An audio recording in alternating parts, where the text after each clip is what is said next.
Now, I'm no fan of Marjorie Taylor Greene without a shadow of a doubt, and I do not accept what Ilhan Omar said in regards to embracing Marjorie Taylor Greene. I believe this is all just a ploy because of the fact that the person that she helped put in a powerful position has just completely turned on her. But I wanted to show you guys this clip and give you guys my thoughts and my perspective, plain and simply because it just highlights the truth about Donald Trump, how evil he is, how disgusting he is. And I also like to just see the fact that Marjorie Taylor Greene is on the negative end of the very thing that she helped create. As usual, let's watch the clip in full, and then I'll give you guys my thoughts, my commentary, and my perspective towards the end. Let's get into it. And Marjorie Taylor Greene joins me now. Welcome to Uncensored. Hi, Piers. Thanks for having me today. Do you know what, Marjorie? You're one of the most fascinating people in American politics and have become that in the last couple of years, because the movement you've made is now being followed by a lot of other people. And, you know, I posted on X yesterday that Donald Trump, who I've known 20 years and consider a friend, but at the moment, he just seems to be on a mission to piss off absolutely everybody. And a lot of those people are people who've been big supporters of his. You, Tucker, he laid into Megyn Kelly, to Candace Owens, to Alex Jones. He's laid into the Pope. He's mocked Jesus Christ, which has offended a lot of the MAGA Christians and so on. Giorgia Meloni in Italy, he's laid into her now. He's laid into the British Prime Minister, Keir Starmer, pretty much every other European leader and so on. I don't know what is going on here, but I think my first question for you is, what do you think is going on here? Why is he so willing at the moment to want to torch so many people that were loyal to him? You know, I think that's the question that everyone should be asking, and I don't have the answer to that. This has been shocking to watch the president change over the past year. While he's president of the United States, you know, we fought very hard to get him elected. I myself spent millions of dollars, traveled the country, campaigned for him, spoke on his rally stages all over the country. And he called me a traitor because I fought to release the Epstein files.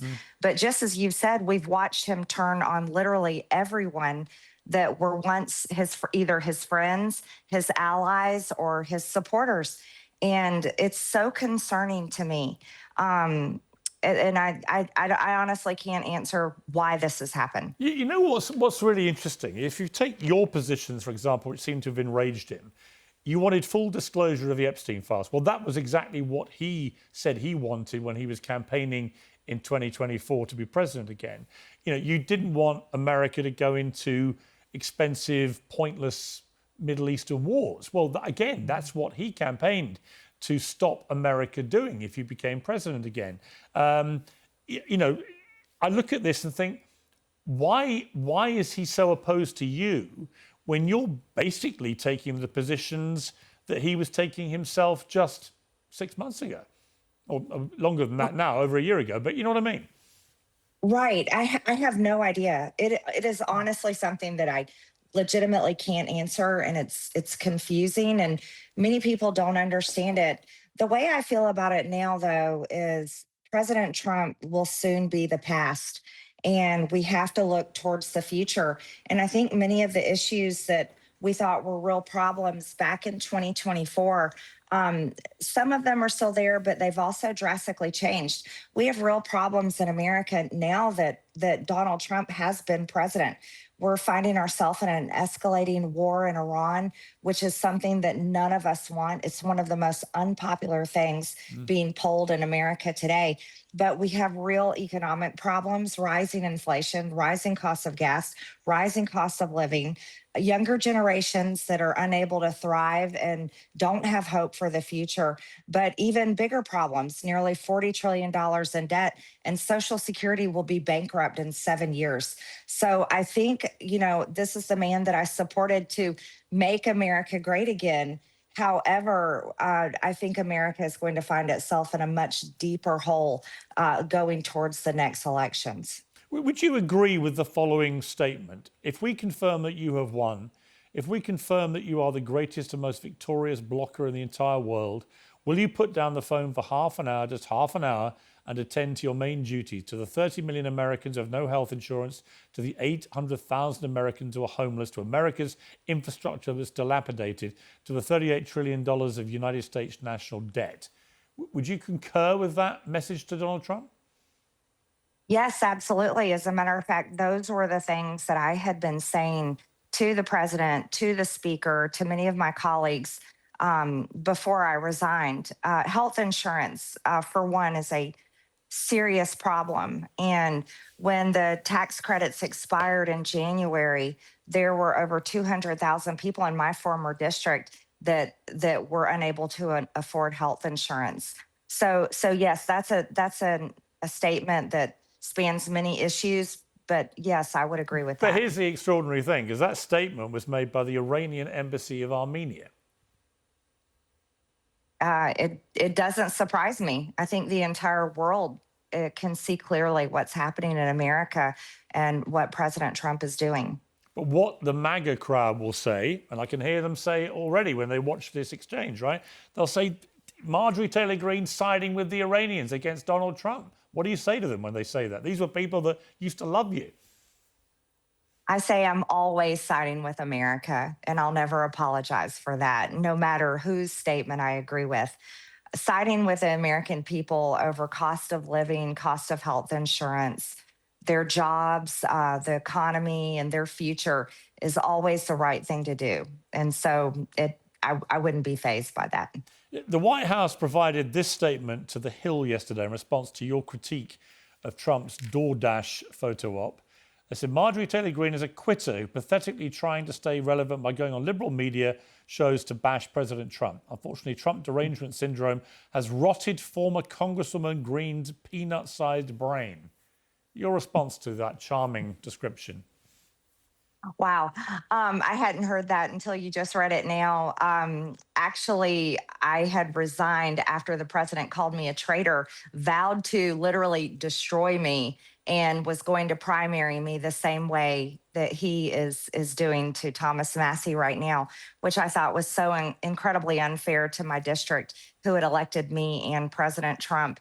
I'll tell you this, Piers, it's actually a really good thing that I'm no longer a part of the institution that has a 13% approval rating in the United States among the American people. Also, the same institution that can't even fund our own homeland security right now. So I'm actually very happy to no longer be in Congress and not have to receive nasty phone calls from the president that I supported to get elected, and also be called to the Oval Office to be scolded for not voting for certain things that he wanted that were against our campaign promises. So that would be my response to whatever little staffer at the White House wrote that. And from a pure factual point of view, have you ever had your brain measured? Is it larger than a peanut? I haven't had it measured, but I'm quite sure it's larger than a peanut. The stuff that really, I mean, look, I'm a Catholic, and I found it pretty, I didn't like his attack on the Pope, particularly it's the first American Pope.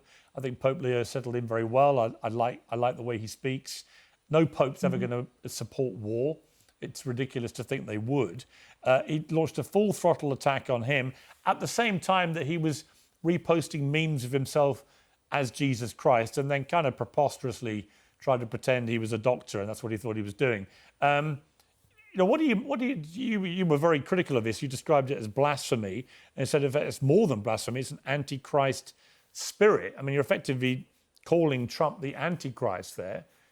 Explain what you mean. Yes, this came after how he called to, he said he was going to completely wipe out an entire civilization of the Iranian people, which was completely evil. And these statements came after what he said on Easter, which was atrocious. And then he put out the photo of himself basically being Jesus on Orthodox Easter, which was so blasphemous. I think it shocked everyone. And then he comes out and says, oh, no, that was me being a doctor, which was absolutely ridiculous. Everyone knows that's not him being a doctor. That was him literally trying to replace God, which is Antichrist. And that is an Antichrist spirit. and it's written about throughout the Bible and talked about among church leaders everywhere. It's talked about in the Catholic Church as well. And so yes, I called it exactly how I saw it, and I believe many Christians all over, and like you said, we all found it to be so offensive and blasphemous. But then he lied, and he didn't even apologize. He said, "Oh, I thought I was being a doctor." It's like, no, you're lying. But then he put up another picture, I guess today, of him being hugged by Jesus. Yeah, we've got So that here. We'll just show viewers. Yeah. What do you make of that? I think I find it insulting that after he committed complete blasphemy and then lied about it, and now he's trying to play to Christians, like saying, "Oh, Jesus loves me so much." He's trying to say there that he's being used by Jesus, being used by God, playing the so-called Trump card. Well, we can look to the Bible and see in many places where God did use all types of leaders to accomplish all types of things, and they weren't always good things. And so the president constantly puts up memes and posts and tries to play to his base, but I think many people are so turned off right now that they're just not even going to fall for this one. When was the last time you spoke to Donald Trump? The last time I spoke to him was on the telephone. I was in my office in the Rayburn building. He was at the White House, and he was yelling at me because I wouldn't take my name off of the discharge petition. And I told the president, there's no way I'll take my name off of here. These are women that were raped at 14 and 16 years old, and we have to release Epstein files. It's the right thing to do. It's what we promised. And he was so angry at me. And he told me that his friends would get hurt. He said people that I supposedly know. He said at Mar-a-Lago, and I'm not a member of Mar-a-Lago. I've only been there a handful of times for certain events or campaign functions. So I don't know these people, but he said that his friends would get hurt, and he was very, very angry at me. It was a very bad conversation. What do you make of that, though? He's covering it up. He fought us the entire time. He did everything in his power to stop the Epstein files to be released. He even forced Mike Johnson, the Speaker of the House, to do everything he could do to stop it from being released. It was the most unbelievable thing I've ever seen. We were even shut down for 8 weeks. We had a government shutdown back in the fall of 2025 for 8 weeks. And I believe that was part of trying to prevent the Epstein files from coming out. And it's covering up for rapists and people that have committed all types of crimes. It's completely wrong. What did you think about Melania Trump coming out with her sudden statement last week about Epstein and demanding that people go and give evidence under oath? Yeah, that was so shocking. The press was completely shocked. They were prepared for her to come out and maybe speak about a bill she's supporting or foster care, an initiative she's supporting as First Lady. I actually was glad she came out and talked about it because it brought it back up in the news cycle, and I think it needs to be there. I don't know. I know there's many different things people are saying about why she did it, that perhaps she was getting ahead of a news story or getting ahead of some sort of information that may come out. But I was still glad that she spoke, and I was glad that she talked about the survivors. However, she called for them to go on record in front of Congress, and she called for Congress to act. And I actually disagreed with her there. The right thing to do is the Department of Justice needs to prosecute people. And that's what the survivors have been asking for. They've told their story over and over and over again. What they really want is justice.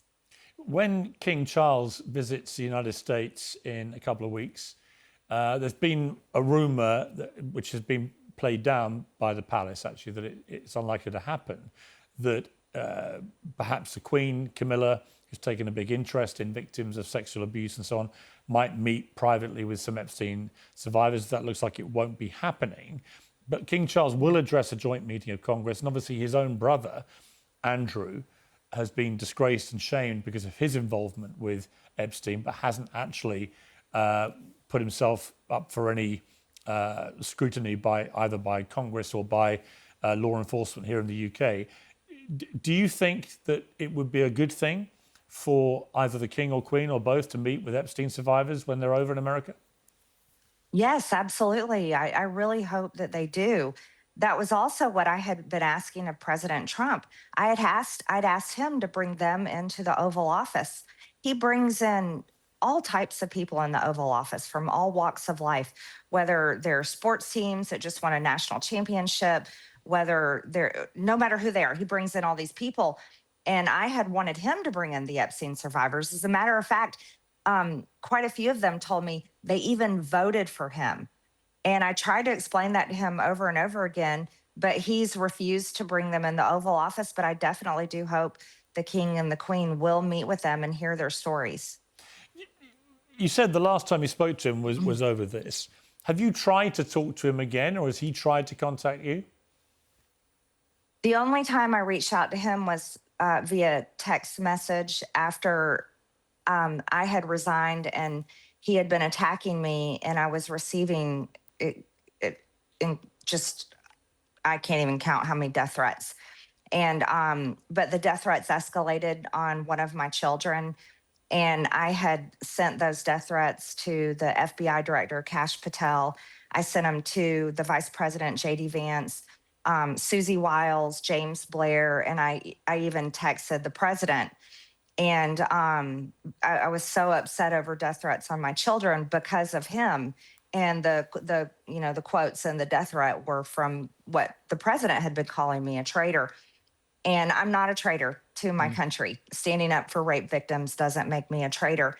And I reached out to the president and to let him know this is what's happening because what you're saying about me. And he was very unkind about these death threats. And so that was our last exchange. What did he say to you? He basically blamed me. He had no compassion for death threats on my children. He blamed me basically that if my son were to get killed, it would be my fault. Really? Yes. Wow. Yeah, it was. And I said back to him, I said, no one's children should ever be the victim of death threats or have any kind of political violence brought on them because of our politics, because of our disagreements. He had no compassion whatsoever. What do you feel about that? I mean, you knew Donald Trump very well. You were very close to him. You were very friendly, supportive, and so on. To reach that point in your relationship, how do you feel about that? I thought that tells me exactly who, it's like a nail in the coffin. It tells me exactly who Donald Trump is. Some of my biggest political enemies would never say that to me.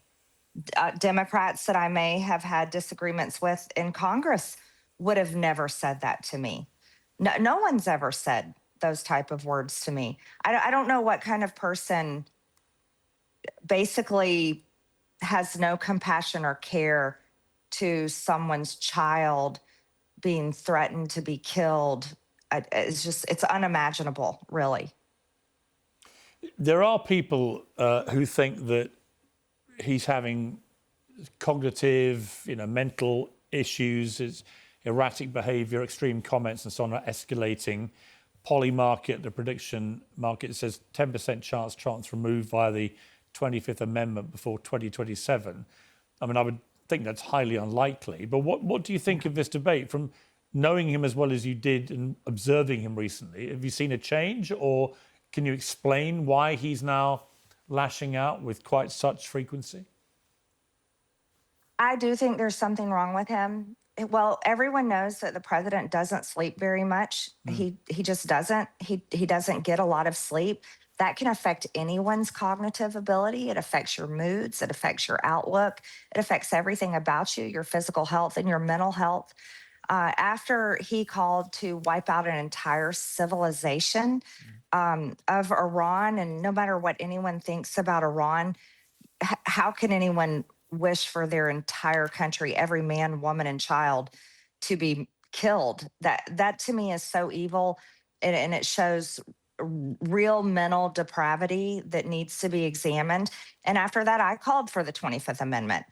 Do I think it'll happen? know. I think it's extremely unlikely. One of the problems within the Trump administration, one of the problems in the Republican Party right now is people serve Donald Trump as if he is some sort of cult leader. And it's I don't know how anyone can't go against the president when he says such things as wiping out an entire civilization. Especially anyone in the administration or any Republican serving in the House or the Senate that calls himself a Christian. They have to call that out.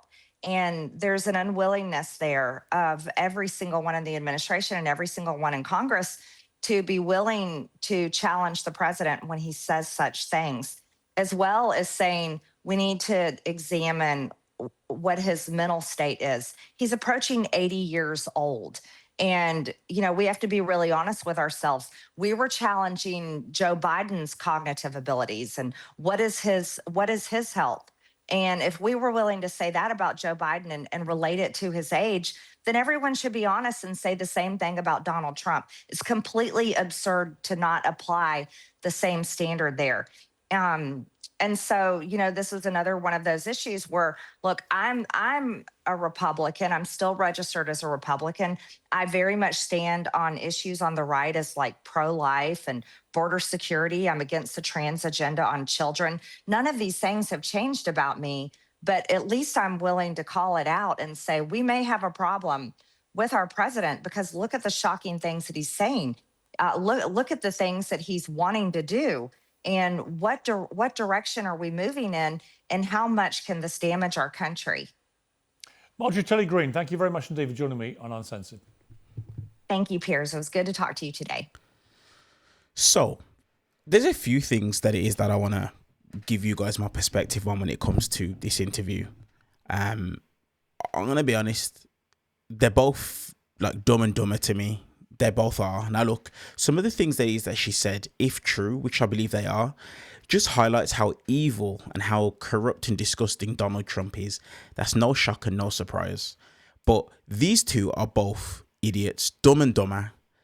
The fact that it is that they're so dumb that they won't say why Donald Trump flipped on her and done everything that it is that he's done to her because of the Epstein files. It speaks volumes about them both. The reason as to why is because he is the person that is named in the Epstein files more than anybody else. It's not about it's going to hurt my friends. It's not about that. It's about it's going to hurt him. When you couple the way he responded to her, on top of that, the extent that the Department of Justice went to try and cover them up, the extent that Pam Bondi went to cover it up, when you put all of those things together, it simply spells out one thing, that Donald Trump is probably implicated of something wrong. I'm not saying he is, but probably. Someone who's not implicated of doing something wrong is not going to go as hard on someone who had his back as much as Marjorie Taylor Greene did. No one is going to do it. No one at all. So they're both playing dumb, and it's embarrassing to see. Now, it was interesting to see her towards the end talking about death threats, and the death threats towards her child. Take a look at all the things that Marjorie Taylor Greene has done over her time being in office. How many pylons did she contribute to that probably led to people getting death threats? How many do you think? There's obviously no statistic, but if you were to just think about it on a very basic surface level, Marjorie Taylor Greene probably contributed to more than anybody else in MAGA. She went hard for Donald Trump, and she is such an evil woman when she's ready. So I'm not even going to try and sit here and act like, I've got some sympathy for her. She's an absolute embarrassment. And Piers being shocked about Trump's response to her son's death threats just highlights how blinded he is by Trump. This is who Donald Trump is. Piers knows it. But Piers wants to act the way that it is that he's acting simply because of the fact that he's a friend of Donald Trump and it gives him access. But you see, when Piers isn't a friend of somebody, look how hard he goes on them. Look how Piers went on when he interviewed Nick Fuentes. I don't like the guy, but look how he went hard on him. Look how it is that he speaks about Kanye West in one of his videos that he released the other day. That was all based around Kanye West and anti-Semitism. Look at how hard he went. Donald Trump is equal, if not worse, than the people that it is that I just named. But Piers has no energy for him whatsoever. But we all know the reason as to why. Donald Trump is where Piers Morgan's bread is buttered. So it's no shock in any way, shape or form. Let me know your guys' thoughts on this exchange in the comment section down below. While you guys are down there, do me a favor, hit the subscribe button, hype up the video, give the video a thumbs up and turn on the bell notification. Appreciate you guys. I'll see you guys in the next clip.